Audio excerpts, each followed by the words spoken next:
À l'heure où un homme vient de brûler une de nos sœurs, à l'heure où dans les flammes s'éteint une femme, alors qu'un agresseur a emporté au bûcher sans cesse ravivé notre sœur Sierre, c'est l'écriture inclusive que veut immoler Jean-Michel Blanquer. Il a déclaré encore avant-hier « Notre langue est le premier trésor français ». Vous faites bon apôtre, mais est-il seulement nôtre, ce trésor qui se parle en majorité sur le sol africain? Et personnellement, je préférerais en place de ce butin chérir l'égalité, l'abolition des violences pour nous, les opprimés, vivre enfin en paix notre existence. Notre langue est le premier trésor français, celui qui nous relie tous. Oui, tous. Et non toutes. Jean-Michel, elle est là, hein, notre querelle. Cette langue te lie, non avec Chahinez, mais avec son assassin d'ex-mari. Ce trésor, vous nous l'avez dérobé. Il y a près de 400 années, pirate, phallocrate. Lorsque vous avez iniquement et cyniquement imposé que le masculin pourrait emporter les femmes en invisibilité. Notre langue est le premier trésor français qui nous relie tous et qui fait notre puissance mondiale. En quoi consiste-t-elle, cette puissance mondiale? Est-ce encore là l'expression du pouvoir mâle? Notre langue ne doit donc pas être triturée ou abîmée. Pour une fois, je suis d'accord. Et je dis à Richelieu, ne touchez pas à notre trésor. Depuis des millénaires, la règle de proximité permet d'accorder à égalité. Ne venez pas saloper, déformer, dévoyer la langue que Madame de Sévigné et milliers d'autres autrices de nos aînés, avec talent et virtuosité, avaient tant de plaisir à manier. Le ministre, nous dit-on, compte bien mettre les points sur les i. Oh oui.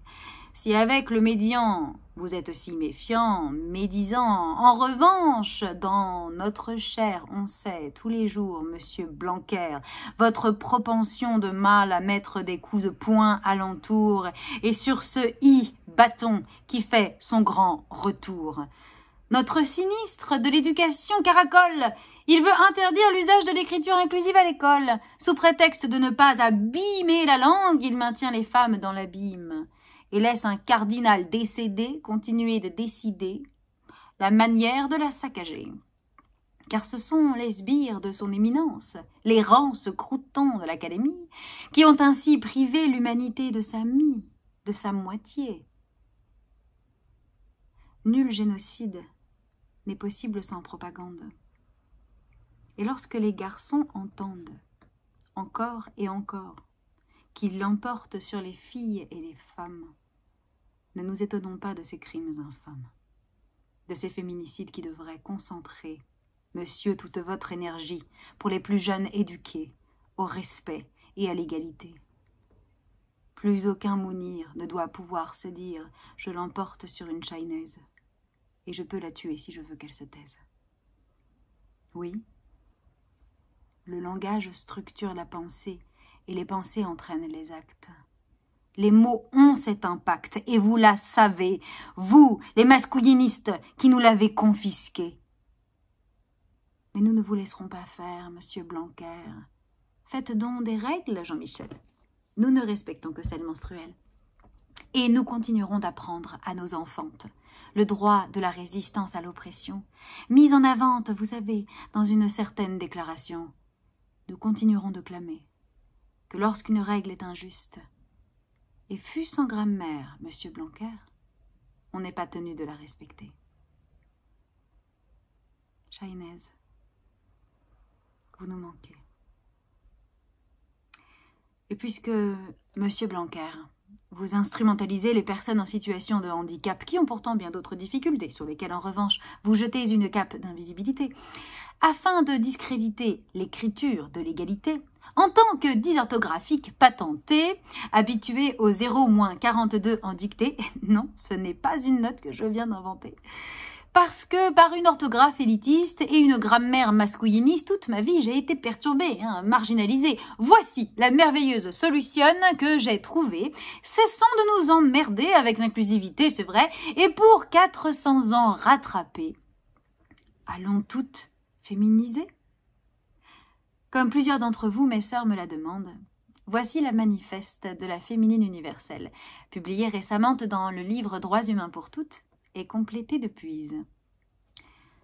La féminine universelle, que j'ai commencé d'élaborer en 2012 en écrivant ma première pièce de théâtre compte à rebours, puis légitimée et encouragée par les femmes et les recherches essentielles d'Aurore Evin et d'Eliane Viennot, que je remercie ici, perfectionnée dans ma One Feminist Show La Pérille Mortelle, consiste en l'invention d'une langue féministe impertinente, d'une parlure et écriture exclusive, c'est-à-dire exclusivement dédiée aux femmes, exclusive des oppresseurs et inclusive des opprimés. Parce que la langue structure nos pensées et que nos pensées entraînent nos actions, une langue féministe me semble la clé de notre libération.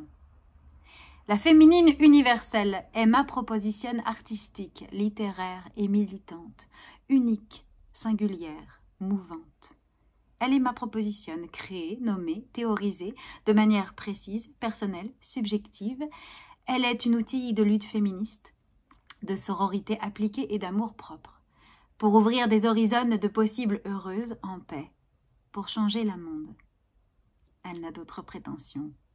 J'ai travaillé près de 10 ans à la diffuser sans relâche, parfois, souvent, seule, et malgré des représailles masculinistes nombreuses et violentes encore récemment, puisque Cosa s'est adressé à moi, par exemple. Je l'ai semée dans mes spectacles, textes et interventions, depuis des années, et je suis heureuse qu'elle s'enracine de plus en plus dans nos usages, pour donner des forces aux femmes. Merci de vos retours à toutes là-dessus. Elle n'enlève rien à toutes les autres trouvailles et savoirs d'autres femmes artistes ou chercheuses, françaises ou étrangères, passées et présentes, sur cette question de la démasculinisation du langage. Bien à la contraire, elle aime s'en inspirer, les faire connaître, en parler, et j'espère les enrichir aussi. La féminine universelle comprend un ensemble de possibilités dont chacune seule est propre à donner de l'urticaire à tout académicien pas encore mort. En voici quelques-unes. La revendication insolente de mots comme « famage » qui a dû exister par la passé avant la création de l'académie, rendre famage, ça les énerve, c'est incroyable. Histoire, pour nous raconter, histoire avec une Y comme hystéra, matrice, c'est l'équivalent de her story, en anglais plutôt que his story, leurs histoires à eux. Nous, vous, toi, moi, avec une E pour rassembler la peuplesse des femmes, les sorcières et les anniversaires pour fêter notre sororité, etc. La reconnaissance matrimoniale des règles historiques injustement interdites par l'Académie française sous Richelieu en famage à nos aînés, telles que la règle de proximité, donc règle de proximité exemple, les sécateurs et les haches sont aiguisés et ES, n'est-ce pas? La règle de choix, exemple, Simone Veil et Alain Finkielkraut sont des académiciennes décédées et ES. Un exemple comme ça au pif, règle d'importance, exemple, Simone Veil et Alain Finkielkraut sont des académiciennes décédées et ES également, ça marche les deux, règle d'importance ou de choix. La règle de majorité, exemple, un sécateur et 2 haches aiguisées ont été retrouvés et ES près d'un corps d'un immortel. Non mais il faisait peut-être du bricolage, je ne sais pas. Ou encore les noms de métiers ou titres légitimes qui ont existé pendant des siècles et des siècles ou qui méritent d'exister, c'est-à-dire autrice, peintresse, mairesse, professeuse, ministresse, ingénieuresse, sécatoresse, etc. La féminisation de la grammaire, selon la règle, la féminine l'emporte sur la masculine. L'abolition de l'arnaque du masculin neutre et la disparition de tous ces marqueurs. Exemple, elle était une fois. Elle fait belle aujourd'hui. Ou encore, on ne naît pas misandre, on la devient. Évidemment, l'ajoute de E au participe présent, adverbe et partout où cet accord harmonieuse nous enchante. La mise à la féminine et la maniement triomphante de la majuscule des mots qui nous appartiennent, nous plaisent, nous font plaisir ou nous grandissent, tels que la clitoris, la vagine, la féminisme, la matrimoine, de même que la mise à la masculine et le refus de la majuscule aux noms qui nous nuisent, nous détruisent, nous dégoûtent, tels que le couille, le Covid, le peste, le diarrhée, le Darmanin, le Depardiable, etc. La détournement irrévérencieuse d'expressions anciennement misogynes, spécistes, misopédiques, racistes, classistes, validistes ou oppressives de quelque autre manière, afin qu'elles deviennent justes, telles que « Oh, il n'y a pas mort de femme !» Ou encore « Se sentir comme une poissonne dans l'eau sans bicyclette !» Ou encore « Faut pas jeter l'eau du bain avec Pépé !» Bah, non, de nos jours, hein, avec le réchauffement climatique, l'eau est une denrée précieuse, figurez-vous.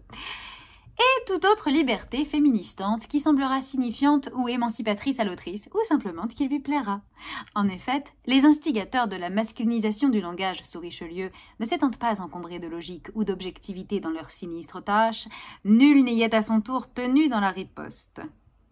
Par ailleurs, la féminine universelle, débridée, insurgée, insubordonnée, se trouve en constante évolution et n'est pas restreinte par des règles strictes, si ce n'est celle de toujours être porteuse de sens, allante vers les intérêts des femmes, et donc en lutte féministe, radicale, matérialiste, intransigeante, contre toute forme de violence ou d'arnaque masculiniste et misogyne. Chacune est donc chaleureusement invitée à utiliser la féminine universelle en tant qu'acte de résistance, et d'y ajouter ses propres trouvailles, comme cela se fait d'ailleurs déjà. Et je vous en remercie. Je suis toujours très heureuse de son utilisation, et vous remercie alors, si elle vous plaît, de rendre à Cléopâtre ce qui est à Cléopâtre, en citant ma trouvaille, ce qui permet aussi de conseiller des spectacles qui sont autant d'outils de conscientisation.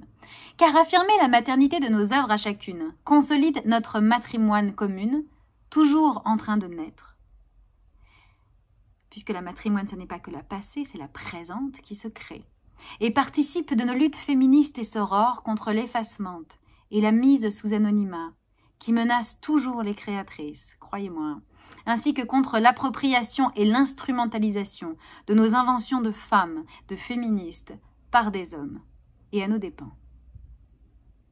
Merci.